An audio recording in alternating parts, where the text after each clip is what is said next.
FLD Nights with your host, Derek D. Hey, what's going on, everybody? Welcome to another edition of FLD Nights, your favorite show that airs at night. Anyway, we have an awesome guest again on the show. He's been here before. You guys know him. Actor, comedian, hilarious dude, awesome guy. I know him personally. Adam Ferrara right here. What's going on, man? See you again, my friend. Always a pleasure. Yeah. So how are things, man? Things are well. Nice to be back. You got a lot going on. Yeah. Top Gear's back. Doing a play we were talking about before, and stand-up, so I like to keep everything busy. And Nurse Jackie? Nurse Jackie, yeah, so a lot of things are going on. That's right, you're shooting currently for Nurse Jackie. Well, I can't say anything about the new season, so I don't know if Frank's back or not. Oh, there, I don't know either. There, I said it. I don't know either. But that's your character you play, Frank. I think she's on drugs. She might be. Yeah. That's probably pretty safe. And you, how have you been? I'm good. I see you increased your shoe budget. That's Shoe nice. budget has been. You don't like the mint Vans? They're nice. Right? Huh?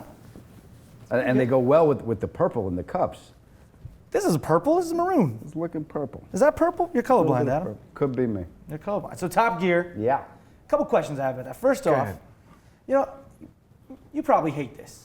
Okay, that's how we're going to start? No. This is going to piss you off. Yeah. Go ahead. But people always comparing Top Gear USA to Right. Top Gear UK. Right. And what would you have to say about that? Because honestly, what I think is just stop. They're not. You guys aren't trying to be Top nor Gear UK. do we ever try to, because It's the it's original. pointless. It's just, look, it's the mothership, and those guys are very happy because they're cashing a check. So everyone's pretty happy over there at the mothership. But it's a totally different show. Yeah, It's us in the context of Top Gear, because none of us wanted to go, and you can't imitate that show because it's perfect. So none of us wanted to do that because it would cheapen the original, and we didn't want to be a part of that. Yeah, we just wanted to do something different. I think it's great. Yeah, we have a lot of fun doing it too. Now, a couple questions. Well, I saw the 80s episode. You did like a Back to the Future. Grand National. Yeah, you had an 80s. 86. It was an 86. I wanted the 87 GNX, but we didn't have the budget. So we got I think it was an 86 Grand National. And we all fought over that car. When we have the episodes, everyone emails what kind of cars they want and give us a list so we see what we can get. We all had the Grand National, so we all fought about that car. We did another episode. We all fought over the Mercury XR4 Ti. Tanner ended up getting it, but we all had that on our list too. So is that how it works? Like you'll send the producers a list of the cars you want, and then we'll get an idea of what the show is about, and we'd all send lists of cars we'd like to get. Right. And I get back, Adam, we don't have the budget, so but they found a Grand National for I said, how can you not do a story about the 80s without a Grand National? Yeah, Rudd had an MR2. He had an MR2, and Tanner had an IROC Z28.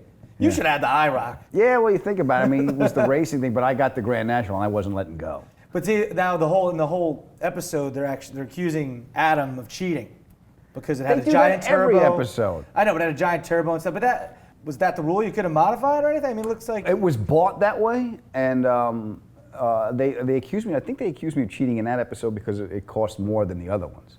It was. I think we had a $5,000 budget for that, and that was a little bit more. But the karma gods got me because the head gasket went. Oh, that's what I was about to ask you about. In the episode, I don't know if you guys saw it, they had a mile stretch to get to 100 miles per hour, right? Or the fastest the car could go. Yeah. At that time, their top speed that time, limited or whatever. And you were I on your way. Mine was a $126, I think. It was electronically limited. I'm guessing numbers, and the head gasket just went. Yeah, that's the only thing that actually did happen. That wasn't TV magic. It was no, and in a way, it's good because I probably would have bought that car. So you went in the drive-through car wash, and the water came in. It would pop rocks. Yeah. Like pop rock suit. But through the whole episode, Tanner was still wearing that shirt with the pop rocks on it. Like you changed. No, he got pop rocks on himself because you hugged him. I hugged him, and it got stuck to his shirt. Yeah, but I was thinking, you shot? I mean, they made it look like all one day, but like, it probably wasn't all shot in one day. I'm trying to remember. It's probably a 2-3 day shoot. We wear the same. That's clothes. what I'm saying. So they literally kept that shirt pristine with all the pop rocks. When we go on it. these journeys and sleep in the trucks, we're in the same clothes for days. We're just after Iceland, after we got out of those fishing shacks, all we wanted to do was just go to the bathroom and take a shower. I bet. That's all we wanted to do. It's just funny because I made a point to notice. I was like, all right, is that clump of pop rocks still there, or did they get like another shirt? No, These are like the questions. Like, I'm thinking like production-wise when I'm watching this. Yeah, it's all the same clothes. That's so funny. So you guys, you give an idea of the cars you want to get you the cars, but like where do they find these cars? Literally, do they look on Craigslist? It's pretty much Craigslist, eBay. We have David Silberman, Adam McFarland, two of our producers. They scrounge out and they get the cars for us, and what's available, what we can afford. Yeah. I always bitch, couldn't we just spend a little bit more, you know? Yeah. I was looking at it, I was watching, I'm looking for scratches and stuff, and these cars all look pretty pristine. Well, we reshoot them, you know, they'll put like a quick paint job on them. And what happens after? Rut usually buys them. You got to get to them before Rut. Rut's got an airplane hangar now to keep all his cars. Yeah. The rule of thumb is whoever's car it is has first choice, and then after that, Rut will try and buy them, or someone on the staff will buy them. Like one of the episodes we did, and I don't know where we are in what's airing, but I had a '99 XJR. Oh wow.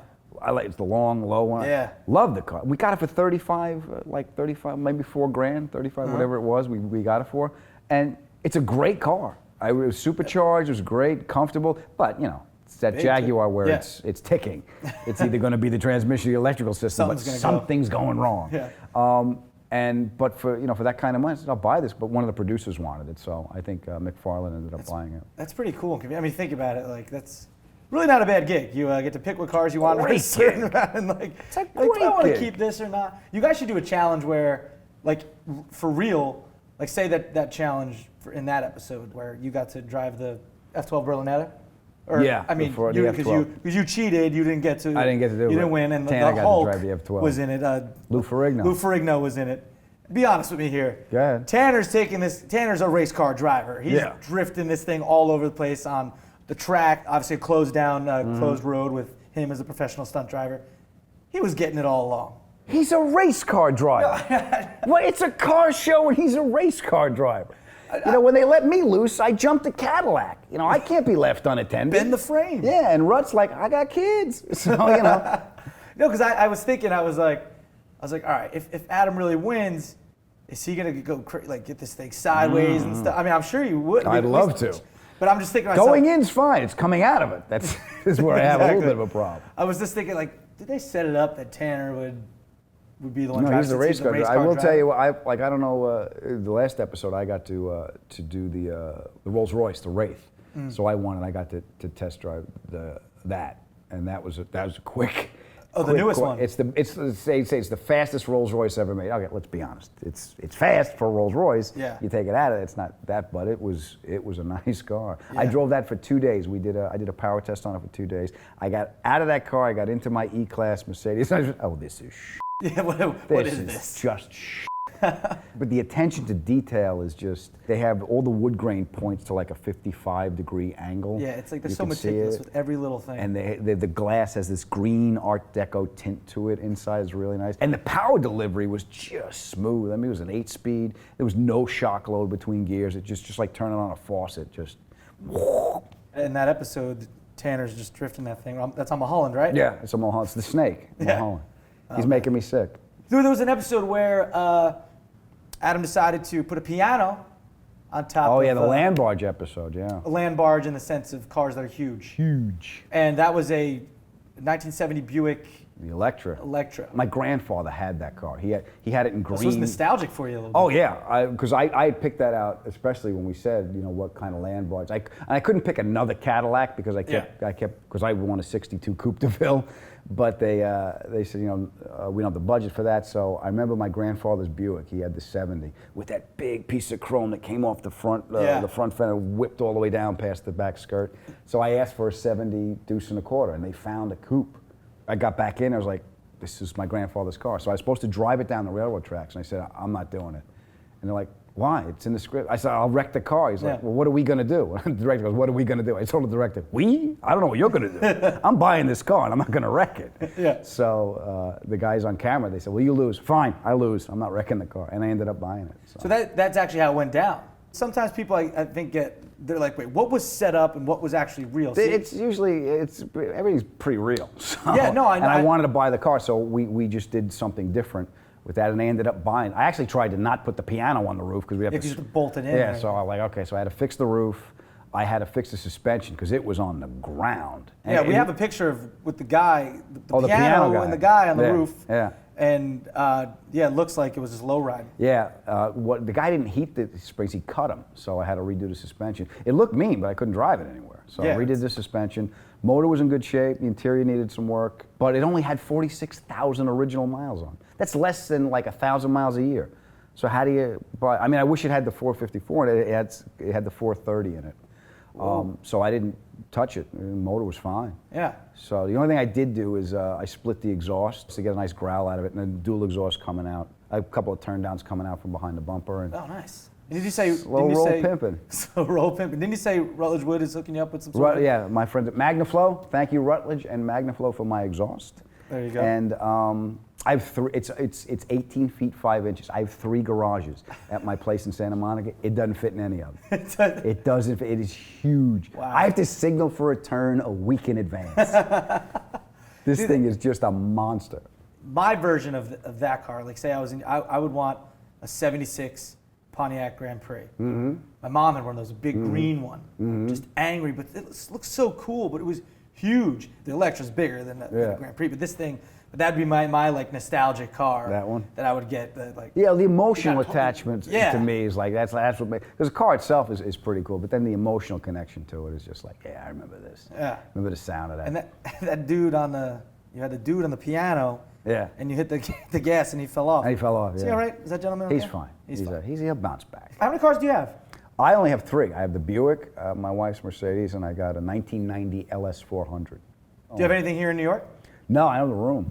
I don't have anything here in New York. I got my little apartment, and it would probably cost me more to keep a car in New York than it would to keep my apartment. Yeah, really? Yeah. Oh, wow. I guess you could keep one in Long Island, where you're from. We're at my mother's house. Your mother. How's your parents doing? Mom's good. Mom's doing all right? She's good, yeah. She's still do stand-up about the... Yeah, I still do stuff about it. And they don't even remember. They recognize it. They go, I don't know why you tell these stories. Okay, Mom, you're fine. I was looking at some old videos, and I got the one of you with the mullet. Oh yeah, the mullet and the bangs. Sold that, yeah, and the pushed up jacket sleeves. Oh, you were killing it. Oh yeah. Is that at Rascals? That was at Rascals. That was at Rascals. Rascals in Jersey. Jersey in Orange County. Ocean? No, it wasn't down at the shore. It was the one West Orange. West Orange, yeah. That's the thing when you do it, you don't know they're going to sell the rights to it, and you look at it like, oh my God, that's me. Yeah, because I did stand up a bunch of times at the one in Ocean. Mm-hmm. And I think maybe one time in the one in North Jersey, but yeah, that was so funny. That was what you did. That was because when I was doing stand-up, the television producers found out it was cheap to produce. Yeah. So MTV had the half-hour comedy hour, VH1 had stand-up spotlight, A&E had Caroline's, and you would do all of them. You do your 7-minute sets, and you would just keep writing and be able to do television at that time in stand-up. Yeah.